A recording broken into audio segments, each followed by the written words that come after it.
대선을 앞둔 각 진영의 현안, 현근택 민주당 선대위 대변인, 김근식 전 윤석열 캠프 비전전략실장과 이야기 나눠보겠습니다. 안녕하세요. 안녕하세요. 네, 안녕하세요. 조금 전에 윤석열 후보 발언을 들었는데 그에 앞서서 김병준 상임선대위원장의 또 기자회견도 있었습니다. 관련된 녹취를 먼저 듣고 이야기 이어가겠습니다.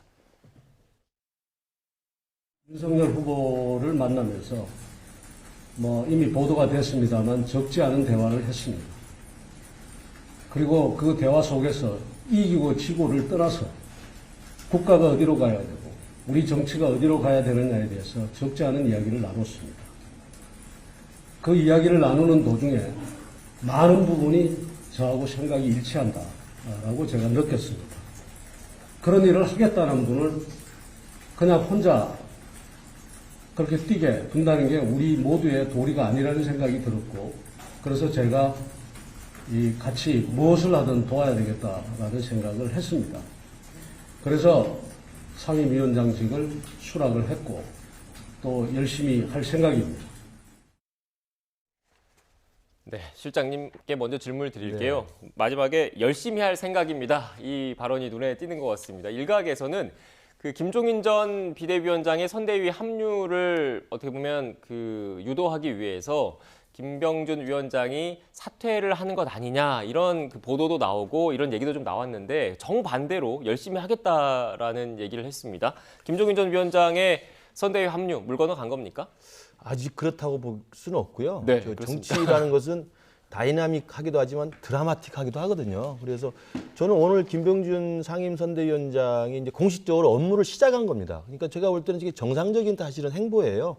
이번 주 월요일에 최고위에서 의결을 됐기 때문에. 그렇지만 이제 김종인 위원장의 합류 문제로 좀 시일이 끌면서 공식적으로 좀 당사에도 안 왔고 또 업무를 아직 시작하지는 공식적으로 하지 않았기 때문에 오늘 날 잡아서 후보를 만나고 후보랑 다시 이야기 좀 하고 방이 또 있고 그럼 당사에 가서 업무를 공식적으로 시작하면서 이제 기자들과의 또 기자 간담회를 한 거기 때문에 아마도 그 전에 오전 11시, 10시쯤에 기자회견을 한다고 그러니까 이제 아마 예측성 보도가 좀 틀리게 된 것인데요. 저는 굉장히 정상적인 절차대로 하고 있다고 생각이 들고요. 여전히 총괄선대위원장직은 비워놓고 윤석열 후보가 기다린다는 입장이기 때문에 제가 모두에 말씀드린 것처럼 지난 만찬에서 만났지만 회동이 불발했다, 결렬됐다 이런 이야기도 나옵니다만 정치는 그만큼 반전의 반전이 계속되는 것이고 또 역동적인 만큼 또 드라마틱한 것도 있어서 저는 충분히 잘 해결될 거라고 생각합니다. 네, 국민의힘 내부 얘기라 질문 하나 좀 더 드릴게요. 네. 실장님 같은 경우에는 김종인 전 위원장과 좀 친분도 좀 있고 그렇지 않습니까? 네, 지금 네. 물 건너간 건 아니고 반전의 반전 가능성을 얘기를 하셨는데 네. 그 반전이 언제쯤 있다면 언제쯤 있을까요? 우선 12월 초, 그러니까 다음 주 정도까지는 이제 선대위 구성을 지금 완료하는 걸 목표로 하고 있기 때문에 그리고 이준석 대표도 그렇게 생각을 하고 있고 저는 후보께서도 그렇고 저는 김종인 위원장께서도 조금은 좀 이제 냉각기를 가지면서 이번 주말이 지나면 정말 서로 또 필요한 어떤 합의를 이루지 않을까 생각을 해보고요. 왜냐하면 윤석열 후보 입장에서 보면 이제 본선을 앞두고 있기 때문에 김종인 위원장이 갖고 있는 그 경제 민주화라는 상징성, 그다음에 중도층에 대한 소구력, 그리고 선거를 이겨본 경험이 있는 승장으로 해서의 경험 이런 것들을 사실은 필요로 도움을 받아야 됩니다. 또 마찬가지로 김종인 위원장도 이 당의 비대위원장을 하셨고 당을 이끌었던 분이고 정권 교체에 대해서 누구보다 열성을 가지고 계시기 때문에 윤석열 후보를 어떻게든 도와서 성공적인 정권 교체를 할 수 있도록 해야 된다는 걸 알기 때문에 저는 큰 틀에서는 잘 해결될 거라고 전망을 합니다. 네, 물 건너간 거 아니라고 말씀하셨는데 어떻게 보십니까? 김근식 교수님 굉장히 노력하는 것 같습니다. 네. 근데 제가 보기에 물 건너간 것 같아요. 네. 지금 저는 아마 이번 선거에도 굉장히 중요한 분기점이라고 봅니다. 한마디로 얘기하면 저는 파리 때 하이에나로 시작해가지고 그 양반 주적으로 끝났다라고 네. 말씀드리고 싶어요. 왜냐하면 사실 기자들 사이에서는 이보다 더 심한 얘기도 오가고 있습니다. 저희 차마 이제 방송에서 합술 얘기들도 들었다는 얘기들도 있거든요. 그러고 보면 사실 이 여지를 두려면 끝날 두려면 그런 심한 말이 오가면 안 돼요. 심한 말이 오가면 안 되는데 심한 말이 오가고 있거든요. 이분들이 정치 1, 2년 특히 김종인 비대위원장 같은 정치 1, 2년 한 분이 아니잖아요. 여지를 두려면 제가 보기에 어느 정도 여지를 둡니다. 근데 지금 나오는 단어들이 보면 이분들이 다시 할 만한가 그런 생각이 들고 결국은 김종인 비대위원장이 지금 비서실장 문제나 역할 문제는 아니었던 것 같고 그동안 했던 걸 보면요. 정권을 가지고 문재인 대통령도 그랬고 박근혜 대통령도 그랬어요. 정권을 가지고 행사를 해야 되는데 그거를 윤석열 후보가 못 받는 거거든요. 그거를 풀지 못한 상태에서 뭐 비서실장을 내리고 안 두고 뭐 자잘한 거 갖고는 해결이 안 되는 거예요. 그러니까 본질적인 문제를 해결 못한 상태에서는 어렵다. 근데 뭐 윤석열 후보 입장도 확고한 것 같으니까 해결은 난망한 거죠. 네. 대변인 그런데 일부 보도 등을 통해서는 김종인 전 위원장이 민주당 일부 인사와 또 접촉을 했다 이런 얘기도 나오던데 사실입니까? 아니 원래 2016년에 비대위원장 하셨잖아요. 네. 그때 공천하신 분들이 지금 재선이에요. 많이 있습니다. 친한 분들이 많고 수시로 연락도 하는 것 같고요. 근데 이제 뭐 지금 누가 얘기한 것처럼 뭐 수원에서 누구랑 만났다 이제 그건 사실이 아니라고 했는데 평소에 뭐 이재명 후보도 그렇고요. 우리 송영길 대표도 그렇고 다른 뭐 우리 당에도 친한 분들 많이 있습니다. 그래서 뭐 정치라는 거 살아있는 생물이고 가능성은 저는 뭐 지금 윤석열 후보는 못 받는다는 거잖아요. 뭐 민주당 같은 경우에는 또 지금 어찌 보면 이제 굉장히 혁신적이고 바꾸고 있는 상황이라서 뭐 가능성이 없는 건 아니다라고 보고 있습니다. 그 가능성이라는 게 민주당으로 그건 모르죠. 그건 아직 모르겠지만 뭐 살아있는 생물이기 때문에 네. 아니, 저기서 만약에 저렇게 박대를 당하면 민주당에서 잘 대우를 해드리면 또 네. 올 수도 있는 거니까 그거는 뭐 모르겠습니다 어떻게 되는지. 네, 알겠습니다. 또 어떤 극적인 반전이 있을지 좀 지켜봐야 될 것 같은데 일단은 뭐 실장님께서 중간에서 계속 그 어떻게 역할 좀 하시는 거죠? 뭐 저야 뭐 사실 뭐 보좌하는 입장이고 제가 윤석열 네. 또 후보도 제가 또 캠프에서 실장으로 모셨고 김종인 위원장도 또 국민의힘 비상대책위원장 때가 또 실장으로 모셨기 때문에 두 분 사이에서 원만하게 잘 될 거라고 저는 믿고 있습니다. 네. 네, 알겠습니다. 일단 국민의힘 뭐 어떻게 보면 개문발차라고 얘기를 하더라고요. 문 열어놓고 차는 출발을 했다라고. 일단 총괄 선대위원장 자리는 비워뒀지만 사실상 주요 본부장급들을 포함해서 어떻게 보면 좀 출발을 했다라고 볼 수도 있는 거잖아요. 그런데 그 면면을 보면 좀 그 식상하다. 뭐 젊은 인재들은 좀 모습이 좀 없어지고 중진들이 많이 포진이 해 있어서 좀 그렇지 않느냐 이런 지적도 있는 게 사실인 것 같아요. 어떻게 보십니까? 이제 그런 일각의 비판이 있고요. 또 이제 당내에서도 이제 젊은 대변인이 그런 아쉬움을 좀 표현하기도 네. 했고 저는 그 부분에 일정 정도 공감이 된다고 생각을 합니다. 그렇기 때문에 아마도 이 선대위 구성을 둘러싸고 이제 김종인 위원장이 요구했던 그런 내용도 사실은 특정 인사에 대해서 뭐 특정 권한에 대해서 이야기를 하는 건 제가 볼 때는 잘못된 거고요. 이 선대위를 어떻게 꾸릴 것인가, 그리고 선대위를 어떻게 구성할 것인가에 대한, 그러니까 선대위의 구성과 선대위의 인선에 대한 것들이 바로 본선 전략이고 그게 사실은 후보가 국민들한테 주는 메시지이기 때문에 그걸 굉장히 중요시하게 해야 된다는 것을 계속 조언을 한 것 같고요. 이제 그런 맥락이 아직 김종인 위원장이 들어와서 안착이 안 됐기 때문에 그런 과정에 개문발전하는 과정이기 때문에 아마도 이제 중진들 중심으로 우선 시급하니까 본부장 인선을 끝낸 것 같고요. 아마도 추가적으로 인선이 남아있기 때문에 민주당도 뭐 3차, 4차 인선까지 계속 발표를 했어서 아마도 추가 인선에서는 그런 젊은 층, 그다음에 중도층, 그다음에 조금 더 이제 그 새로운 인물들 중심으로 영입을 할 것으로 보이고요. 그것도 김종인 위원장과 윤석열 후보 사이에 원만한 아마 새로운 이제 안착이 되면 또 원만하게 또 차렵게 새로운 인물들 중심으로 채워질 거라고 생각합니다. 네, 알겠습니다. 뭐 계속 뭐 반전을 좀 기대해 보자고 말씀을 하시니까 어떻게 좀 그 결론이 내려질 좀 지켜봐야 될 것 같고 민주당도 선대위 이른바 쇄신 작업이 좀 박차를 가하고 있습니다. 특히 주요 당직과 관련해서 이재명 후보의 측근으로 분류되는 의원들이 임명이 됐는데 먼저 관련한 녹취를 먼저 듣고 오겠습니다. 당과 선대위, 유기적 관계를 통해서 신속한 의사결정 체제로의 변화, 그를 통해서 선대위 본부의 권한과 책임을 분명히 하고 일 중심의 실무형 선대위로 구성해 나갈 수 있도록 하겠습니다. 사실상 전략이라는 것은 혁신을 하고 또 당을 바꿔서 유능하게 만드는 것이 저희의 역할이라고 생각이 들고요. 그러기 위해서는 그 미국에서의 대통령 선거에서 캠페인에 많이 나왔던 워룸 체제로 한번 운영해 볼까 생각이 듭니다. 네, 대변인 일단 지금 당 사무총장이라는 게 어떻게 보면 돈과 조직 그리고 인사를 총괄하는 핵심적인 자리이지 않습니까? 그래서 보통 3선 이상의 중진급들이 맡아왔다라고 하던데 이 김영준 의원 같은 경우에는 재선이잖아요. 그렇죠. 네. 이런데 이렇게 좀 중책을 맡았다는 것, 이재명의 민주당을 만들기 위한 작업이 가속화되고 있는 거다 이렇게 봐야 되는 겁니까? 네, 그렇게 볼 수 있습니다. 뭐 김명기 의원은 아시겠지만 지난번 대선 때도 이재명 후보를 도왔던 몇 안 되는 정말 한 손가락으로 꼽을 몇 안 되는 의원 중에 한 분이었고 뭐 대학 후배이기도 하지만요. 아마 지금 경선 과정에서도 뭐 상황실장 맡으면서 핵심적인 역할을 해왔거든요. 근데 사무실장도 계속 맡으면서 뭐 말씀처럼 사무총장이라는 게 이제 예산과 조직을 운영하는 건데 선거 과정에는 예산이 빨리빨리 집행이 돼야 됩니다. 아마 공식 선거 쓸 수 있는 자금이 한 500억 정도 되는 걸로 알고 네. 있어요. 그러면 이 집행을 신속하게 해야 되는 게 중요한데 어디에 쓸 건지가 굉장히 중요하죠. 그런 면에서 본다 그러면 그리고 나이가 젊어졌습니다. 그 전보다 지금 사무총장도 7살 젊어졌고요. 지금 이제 전략기획위원장 강훈식 의원 같은 것도 한 7살 좀 젊어졌어요. 그러니까 민주당이 조금 더 젊어진, 둘 다 공교롭게 7살씩 젊어졌거든요. 그 전보다. 그래서 좀 젊어진 세대 교체 의미도 있고, 강훈식 의원 아시겠지만 이제 충남 아산 지역구거든요. 그러니까 약간 중도적이에요. 그 당에서 전략위원장도 했었고, 수석 대변인도 했었고, 그러니까 어려운 선거를 많이 겪어봤습니다. 실제로. 정치한 지도 오래됐고요. 그렇게 본다 그러면 좀 젊은 피로 채워서 좀 어려운 선거를 돌파해 보겠다. 그리고 그런 어떤 인사로 보고 있습니다. 네, 뭐 국민의힘도 그 사무총장 같은 경우는 권성동 의원 네. 어떻게 보면 윤석열 후보의 최측근이지 않습니까? 그렇죠. 그만큼 중요한 자리니까 그 자리에 임명을 했겠죠. 그러니까 이것도 이제 저희 당 같은 경우는 이제 당무 우선권이라는 게 당원에 명시가 돼 있어서 후보가 되면 사실은 대표가 있음에도 불구하고 당을 우선적으로 할 수 있는 규정들을 만들어 놨습니다. 그래서 후보 중심의 당 체제로 만드는 게 신속하게 지금 진행이 되고 있는 것 같고요.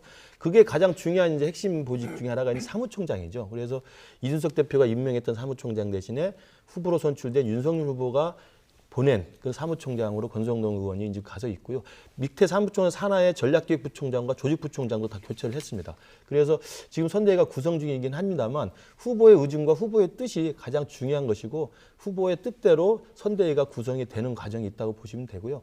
무엇보다도 후보 중심의 선대위를 빨리 만들어서 효율적으로, 그러니까 김종인 위원장 이야기하는 것도 마찬가지고 윤석열 후보도 똑같다고 생각하는데 선대위라는 것은 후보를 보좌하고 지원하는 조직입니다. 그렇기 때문에 효율성을 극대화하고 일사불란한 체제로 움직이는 게 가장 중요합니다. 그런 면에서 지금 민주당 선대위는 지금 시행착오를 겪고 있는 과정이지 않습니까? 그래서 그런 것들을 반면교사 삼아서 아마 잘 구성이 되리라고 생각합니다. 네, 알겠습니다. 일단 서로 이렇게 열심히 하고 계시니까 좀 지켜봐야 될 것 같고 지금 이 부분에 좀 가벼운 얘기하면서 좀 이야기를 좀 이어갈게요. 준비된 사진이 있습니다. 헤어스타일이 변신한 그런 모습이 있는데 후보들의 변신 모습 관련된 거 좀 띄워주시겠습니까? 네, 본격적으로 이제 지지율 경쟁을 하다 보니까 이미지 하나하나에도 이렇게 후보들이 신경을 쓰는 것 같습니다. 이재명 후보 지금 왼쪽 사진은 백발이 이렇게 좀 성성한 모습인데 오른쪽을 보면 머리카락이 까맣게 또 변했습니다. 다음 사진 좀 보여주십시오. 네, 윤석열 후보입니다.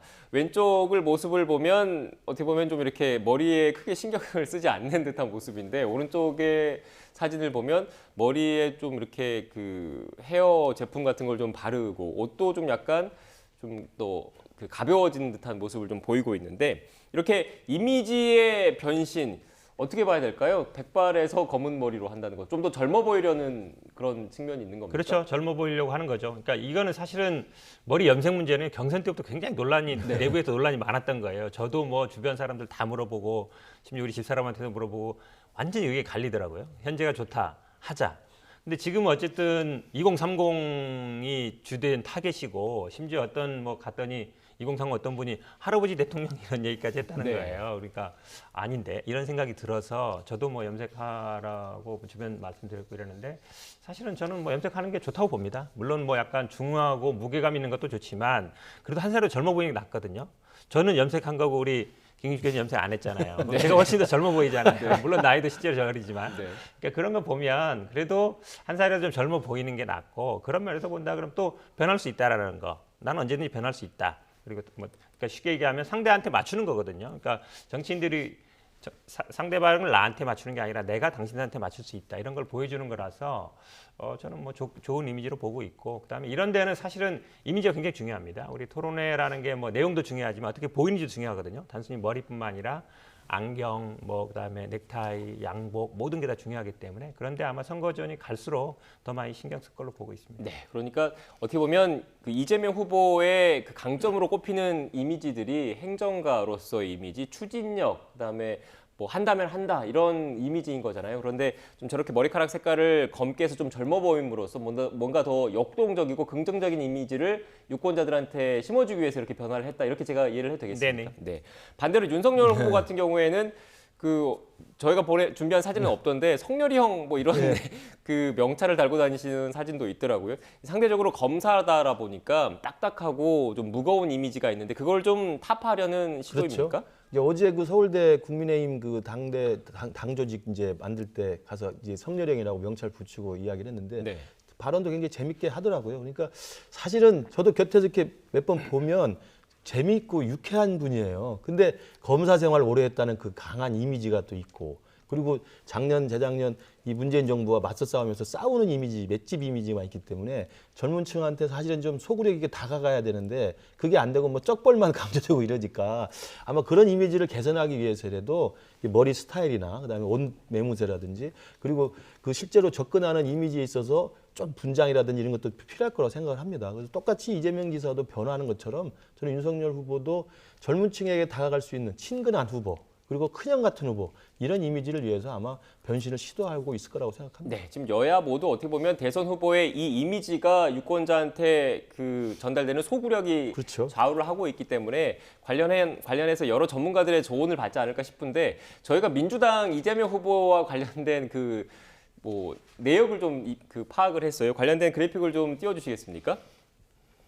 네, 일단 민주당 이재명 대선 후보 선거비 주요 사용 내역인데 보시는 것처럼 여론조사 정치 컨설팅에 4억 원 가까운 돈이 집행이 됐고 보시면 스타일링과 이미지 컨설팅에 8천여만 원이 집행이 됐습니다. 이 스타일링 이미지 컨설팅이 백발을 뭐 검색 머리로 하고 다 이런 것과 연관이 돼 있습니까? 그러겠죠. 아무래도 이미지라든지 이런 부분인데. 근데 이제 이걸 많이 쓴 거 아니냐 그러는데 오히려 저는 네. 적게 썼다고 봐요. 지금 왜냐하면 여론조사라든지 정치 컨설팅에도 많이 쓰고 있잖아요. 근데 그 비용에 뭐 3분의 1도 안 되는 거겠잖아요. 근데 실제로는 국민들이 반응을 하거나 죄송합니다. 토론회 후에 이렇게 나타날 반응을 보면 이미지에 대한 게 굉장히 많습니다. 그러니까 내용에 대한 것보다 실제로. 그러니까 실제로 영상이라는 건 이미지거든요. 그렇게 본다 그러면 사실은 제가 보기에는 아마 미국 같은 데 이보다 훨씬 더 많이 쓸 겁니다. 실제로 투자하는데 그걸 고치고 아니면 사실은 일반인들의 의견도 있지만 전문가 의견이 중요하거든요. 왜냐하면 수없이 경험을 많이 했고 전문이기 때문에 저는 뭐 이 정도 금액은 많은 금액이 아니다. 오히려 저는 뭐 더 써도 된다라고 보고 있습니다. 네, 일단 뭐 저희가 그 이재명 후보의 지출 내용만 파악이 돼서 이렇게 알려드렸는데 국민의힘 내부에서도 당 차원에서 이런 비슷한 그 지출이 있지 않을까 싶어서요. 파악이 되는 대로 또 이렇게 공정하게 공개를 해드리겠습니다. 좀 지금부터 좀 무거운 주제를 이야기해봐야 될 것 같은데 이재명 후보가 그 과거에 그 일가 친척 중에 그 데이트 폭력 중대 범죄를 저지른 사람이 있었는데 관련해서 변호를 한 거 놓고 여러 논란이 불거지고 있습니다. 여기에 대해서 실장님께서는 어떻게 생각하십니까? 저 단어에 이제 데이트 폭력이라고 쓴 것에 대해서 물론 본인이 한참 오래전에 변호사 시절에 한 거라고는 합니다만 이게 이재명 후보의 인식 자체가 그 정도를 데이트 폭력이라고 한다면 정말 폭력을 너무나 미화하는 게 아니냐라는 우려가 들어요. 왜냐하면 알고 보니까 사건 자체는 모녀 살해 사건 아닙니까? 네. 그러니까 어머니와 그 사귀었던 여자까지 무참하게 살해했던 사건입니다. 그렇기 때문에 사실은 이건 중대 범죄이고 살인 범죄인데 이걸 데이트 폭력이라고 이야기하는 것은 저는 이재명 후보가 실수로 나온 게 아니라면 이재명 후보의 무의식이나 잠재의식 속에 내가 변론한 사건이니까 나는 그렇게 이야기할 수 있고 그렇게 이해한다. 아니면 폭력이 이 정도는 정당하다고 생각하는 건지 저는 그래서 이 부분에 대해서는 저는 이재명 후보가 좀 추가적인 해명이 있어야 된다고 생각을 하고요. 또 중요한 것은 이재명 후보께서 그때 이제 성남에서 시장 되기 전에 변호사 시절에 했던 거랍니다. 네. 그러니까 변호사 하면서 그때 인권 변호사로서 성남에서 사실 시민운동을 한 걸로 알려져 있는데 이런 분의 변호를 하면서 심신미약으로 변호를 해가지고 어떻게든 좀 경감을 하려고 했던 거 아니겠습니까? 그런 건 제가 볼 때 좀 오래된 일이긴 하지만 이재명 후보께서 좀 속 시원하게 해명할 필요 있다고 생각합니다. 네. 이게 이제 변호사라는 직업이 갖고 있는 딜레마입니다. 네. 특히 이제 친인척과 관련된 거 보통 변호사들이 거의 안 하거든요. 근데 아마 이 사건도 뭐 끔찍한 사건이죠. 당연히 있어서는 안 될 사건이고 두 명이나 어쨌든 뭐 그렇게 했기 때문에 안 좋은 사건이었죠. 본인도 제가 보기에 하고 싶지 않았을 거예요. 근데 뭐 친척 중에 없고 아마 뭐 그럼 보통 이제 뭐 다른 변호사 가세요 아니면 국선에 가세요 할 텐데 그러지 못할 또 사정이 있었겠죠. 해달라고 그랬을 텐데 심신미약 주장하시는데 과거에는 사실은 술 마시고 하면 거의 다 심신미약 주장했습니다. 최근에는 그게 옳으냐 그러냐 논란이 있었지만 예전에는 그냥 의뢰 해왔던 거거든요. 그렇게 본다 그러면 2006년의 일이거든요. 본격적으로 이제 정치에 입문하기 전이어서 제가 보기엔 뭐 저도 사실은 변호사 하면서 뭐 이런 사건 저런 사건 다 많이 해보는데 뭐 친척들도 마찬가지고요. 가능하면 피하고 싶습니다. 사실은 피하고 싶은데 또 불가피한 사정이 있을 걸로 보고 지금 말씀처럼 이게 아마 어떤 간담회 이제 군 관련의 간담회 가는 거라서 이거를 단순히 뭐 데이트 폭력이다 뭐 이렇게 규정한 건 아니고요. 당연히 뭐 그런 사건인 거 알고 있었지만 아마 이제 변호사라는 직업과 변호사를 끝난 다음에 이제 정치인의 입장에서 바라보는 게 조금 다를 수 있다. 저는 뭐 그 정도만 말씀드리고 싶습니다. 네, 그러니까 어떻게 보면 흉악 범죄자라고 하더라도 우리 헌법상 변호를 받은 권리가 있기 때문에 변호사로서 변호를 한 것인데 이게 관련된 사건 자체를 맡은 거에 대해서는 유가족분들한테 사과를 했으니까 사과한 그대로 좀 받아들여달라는 말씀이신 것 같고 이쪽 그 실장님께서 말씀하신 거는 이 데이트 폭력, 실제로는 이 살인 사건인데 그렇죠. 데이트 폭력 중대범죄라고 표현을 함으로써 어떻게 보면 그 실제 사건의 심각성을 좀 가리려 했던 것 아니냐, 거기에 대해서 진지하게 소명을 하고 사과를 해라 이런 말씀이신 겁니까? 그러니까 이제 살인이라고 하는 중대범죄하고 네. 그리고 데이트 폭력이라는 건 차원이 다른 이야기지 않습니까? 그러니까 우리가 생각하는 데이트 폭력은 헤어진 서로 그 애인들 사이에 이 물리적인 행사가 있었다는 것이지 모녀를 살해한다는 건 아니거든요. 네. 근데 그 사건을 본인 입으로 데이트 폭력이라고 이렇게 튀어나온 것은 이게 실수인지 아니면 정말 우리 이재명 후보의 인식 속에 그게 잠재적으로 남아있는지 그게 궁금하다는 거죠. 국민들 입장에서는. 그게 좀 우려스럽다는 말씀을 드리는 겁니다. 네, 여기에 대해서는 어떻게 생각하십니까? 뭐 그 사건을 모르지는 않을 것 같고요. 아마 뭐 이게 사실은 뭐 조카 일이기도 하고 또 그러다 보니까 뭐 그거에 대해서 당연히 그 내용을 알기나 아마 좀 돌려서 얘기한 것 같습니다. 뭐 근데 그걸 가지고 지금 말씀처럼 이걸 뭐 변호하거나 아니면 이제 와서 뭐 예를 들어서 잘했다라고 얘기하는 건 아니고요. 가능하면 저 같은 경우가 만약에 오더라도 피하고 싶을 텐데 아마 저는 뭐 친척이고 이러다 보니까 그런 사정이 있었을 것 같다. 그러니까 정치인이 된 다음에 변호사 하던 일을 이렇게 만약에 또 다 판단할 수 있는가 이런 문제가 있다고 봐요. 그러니까 단순히 변호사가 아니라 제가 보기엔 아마 친척이었고 친척에서 친척 측에서 부탁을 한다든지 뭐 이런 사정이 있지 않았을까. 구체적인 건 저도 잘 모르겠습니다만 그러니까 변호사일 때 일과 그거를 다시 정치인이 되어 왔을 때 입장을 저는 똑같이 연결시킬 수는 없는 일이 아닌가 이렇게 말씀드리고 싶습니다. 네, 알겠습니다. 이 얘기도 해봐야 될 것 같아요. 지금 현재 이재명 후보를 둘러싸고 거론되고 있는 게 크게 대장동 개발과 관련된 의혹이 하나 있는 거고 또 변호사비 대납과 관련된 의혹이 지금 불거지고 있는데 그 이 후보를 고발한 시민단체가 관련해서 녹취를 지금 공개를 한 게 있는데요. 녹취가 준비가 됐으면 좀 띄워주시겠습니까? 네, 일단 핵심적인 내용이 그 변호사비 수임료가 실제로 이재명 후보가 밝힌 것보다 더 많은 돈이 실제로는 갔는데 돈을 건네지 않은 것처럼 이렇게 허위 사실을 공표한 것 아니냐. 이게 어떻게 보면 전반적인 그 주장의 핵심이거든요. 어떻게 보셨습니까? 그러니까 이게 사실은 대장동 게이트는 대장동 게이트대로 검찰 수사가 진행이 되고 있지만 이 변호사비 대납 의혹은 사실 이제 시민단체 고발로 수사가 또 진행 중입니다. 근데 이게 훨씬 더 제가 볼 때는 악성인 것 같아요. 왜냐하면 지금 이재명 후보는 이걸 다 문제가 없다라고 이야기를 했고 그때 그 공직선거법 위반으로 할 때 한 3억 정도 변호사비를 썼다고 지금 이미 말을 했는데 좀 추가로 드러나는 의혹들은 보면 그 이상으로 훨씬 더 많은 돈이 오고 갔을 가능성이 있다는 것이고 구체적인 지금 녹취록까지 나온 상황이어서 저는 이 부분도 굉장히 큰 불씨가 좀 커질 거라고 생각이 들고요. 무엇보다도 이 공직선거법 위반과 관련해서 핵심적 역할을 했던 권순일 대법관, 이 권순일 대법관이 또 어김없이 화천대유에도 등장을 하지 않습니까? 그래서 재판거래와 관련돼서 뭐가 있지 않겠느냐는 의혹이 합리적으로 있는 것이고 또 하나는 송도한 지금 국가인권위원장도 마찬가지로 그때 청문회 때 무료 변론했다고 그래서 사실은 김영란법 위반이라는 의혹도 있었던 겁니다. 그런 것들이 조금 나오다가 지금은 3억 플러스 20억이라고 하는 구체적인 진술이 나오고 있고 이게 또 공교롭게도 이번에 경선 과정에서 후원금을 1,000만 원 이상 냈다고 하는 특정 회사의 임원들과 관련된 의혹들이 지금 얽히저기 설켜 있기 때문에 국민들 입장에서 보는 입장에서는 엄청난 이 변호사 비용과 관련돼서 특정 기업, 그다음에 특정 법조인들 그리고 이재명 후보 이 세 그룹 사이에 뭔가 복잡한 이권과 거래가 있지 않냐는 의혹을 제기하고 있는 거거든요. 그래서 좀 우리 현 대변인이 좀 해명을 해줬으면 좋겠어요. 네, 대변인께서 지금 말씀하시기 전에 제가 요 사안 자체는 지금 그 시청자 여러분 또 이렇게 잘 모르실 수도 있을 것 같아서 간략하게 좀 정리를 하고 대변인께 말씀을 드리면 이재명 후보 같은 경우에 경기지사 시절에 친형 강제 입원과 관련해서 공직선거법 위반 등의 혐의로 재판을 받았습니다. 그렇죠. 대법원까지 재판이 갔는데 이 과정에서 여러 변호인들이 변호를 했고 이 변호인들의 면면을 놓고 봤더니 그 유명하신 분들이 많아서 실제로 변호사비는 많이 집행이 됐을 텐데 그 재산 내역이 크게 변동이 없고 이 변호사비가 제대로 집행이 안 된 것 아니냐, 이게 뭔가 문제가 있는 것 아니냐 이런 취지의 주장을 뭐 국민의힘을 비롯한 야당 그리고 일부 단체에서 제기를 하고 있고요. 실제로 고발이 지금 이루어졌습니다. 여기에 대해서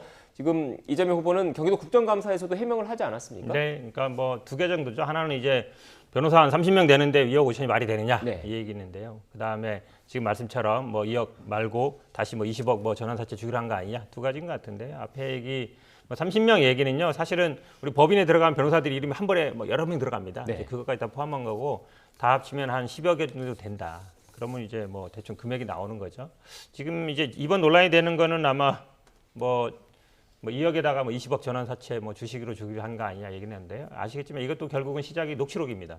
녹취록이 당사자가 녹취록이 아니에요. 그 얘기를 변호사한테 했다는 얘기와 그 얘기를 들은 사람이 다른 사람. 지금 표면에 나온 A와 B 씨는 사실은 이 변호사라는 사람과 물론 이 A라는 사람은 통화했다고 하지만 이 변호사 직접 얘기한 건 아니고 A라는 사람과 또 다른 사람한테 얘기하는 거거든요. 제3자라는 말씀. 그렇죠. 제3자라는 얘기하는 건데 사실은 변호사비 관련해서는 굉장히 이 녹취는 항상요. 그런 얘기 합니다. 저도 녹취 앞뒤 전부를 봐야 된다. 되는데 지금 특정 부분만 얘기하는 거예요. 그리고 변호사비에 대해서는 실제로 만약에 지급되면요. 이게 다 신고하게 돼 있습니다. 국세청에도 신고하게 돼 있고 그러니까 압수수색 했다는 거잖아요. 변협에도 신고하게 돼 있고 국세청에도 다 신고하게 돼 있어요. 그렇다 그러면 지금 압수수색 했잖아요. 나오면 되는 겁니다. 그렇기 때문에 이런 녹취록이 지난번에 이제 대장동 건에도 녹취록 하나 가지고 지금 계속 뭐 몇 달 동안 얘기했잖아요. 근데 실질 밝힌 거는 뭐 좀 있습니다만 55클럽은 다 안 나왔는데 그러니까 녹취를 가지고 뭐 사건을 파악한다. 특히 제3자끼리 나눈 녹취.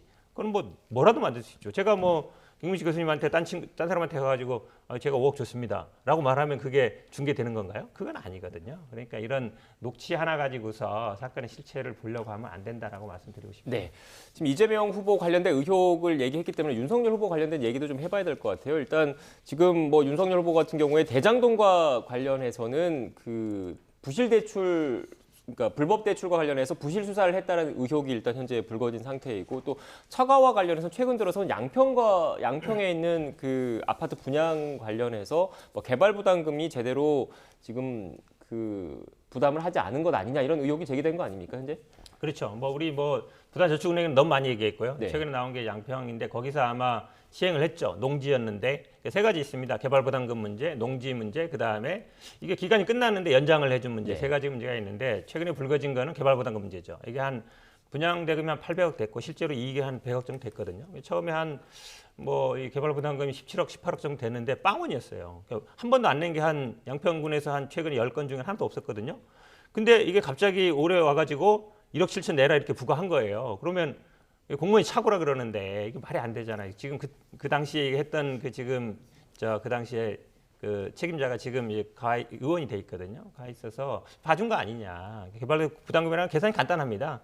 처음에 이제 개발 시에 이익하고 그다음에 처음에 한 거를 계산 차액의 몇 프로만 계산하면 되는 거예요. 어려운 문제 아니거든요. 이거를 실수한다는 거는 제가 보기에 납득하기 어렵습니다. 네, 이것도 뭐 현재까지는 의혹 수준인 거지 그렇죠. 않습니까? 뭐 저는 수사가 진행이 되고 있기 때문에 네. 뭐 이것도 엄정하게 밝히면 된다고 생각하고 이제 하나만 좀 이야기를 하면 오해가 될 수 있는 게 처가가 소유하니까 마치 개인들이 소유해가지고 처가들이 그 땅을 미리 알고 사가지고 이걸 개발 부담금 없이 혜택을 받아가지고 이익을 남겼다고 그러는데 처가가 만든 법인입니다. 법인이. 그러니까 법인은 사실은 사람들이 모여서 투자한 거기 때문에 법인의 토지를 가지고 법인이 개발한 것이어서 그 부분은 또 오해를 좀 없이 했으면 좋겠습니다. 네, 그 법인이요 실제로 다 처가에서 다 갖고 있던 거예요. 지분을. 그러니까 사실상 처가 회사라고 볼 수 있는 거예요. 근데 그걸 법인이다 그러면 제가 보기에 약간 궁색합니다. 그러니까 저는 엄정한 수사를 저는 양쪽 다 해야 된다고 생각합니다. 알겠습니다. 일단 뭐 양쪽 다 의혹에 대해서 제가 공평하게 또 그렇게 말씀을 드렸기 때문에 수사기관의 수사 경과를 또 지켜봐야 할 것 같습니다.